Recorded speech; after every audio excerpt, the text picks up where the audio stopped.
The state Senate has just reconvened to try and finalize an operational budget. Good evening, I'm Sherry Jackson. And I'm Jim Dunaway. That budget will impact every branch of state government from jails to hospital beds. WIAT 42 News reporter Mike McClanahan is live tonight from the State House. Mike? And Mike, are they any closer to passing a budget?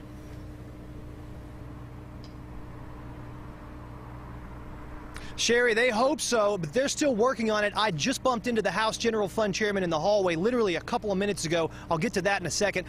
But they know that they have the cigarette tax and the use tax transfer in their rearview mirror, so they have a clearer picture of at least what they're working with, but maybe not crystal clear. Now, several hours ago, the Senate went into recess until literally just a few minutes ago, also over what the Senate President Pro Tem called some math errors. Now, they may have to go back and review the latest version of the substitute budget that senators passed this afternoon.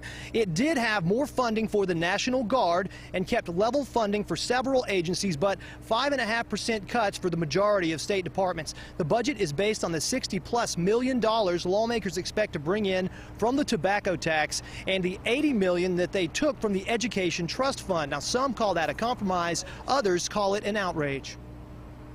It's a hit and miss, sort of a cobbled together mess that's really not even enough money, and it's coming from the poor and the school children, and that's just not how it should be. If they would do it fairly and raise the property taxes, then everybody would suffer the same.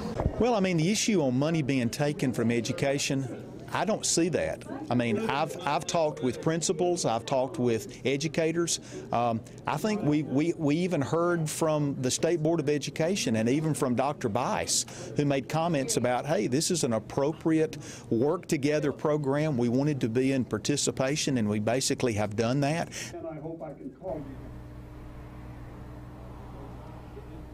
Now, some other concerns that arose today in the Senate had to do with upgrades to Julia Tutwiler Prison for Women in Wetumpka, as well as how regional care organizations are going to be rolled out. The Senate budget chairman said the governor was handling that part in his own discussions, but we still haven't heard from the governor today. Yesterday, he said he was likely going to sign a budget if it looked like the one they were debating. It relatively looked similar to that earlier today, but again, after speaking with Representative Klaus, I know that they are looking to possibly move $16 million in that new budget somewhere else before it even gets to the governor's desk. So we'll have an update later on at 10, but for now, live in Montgomery, Mike McClanahan, WIAT 42 News, coverage you can count on.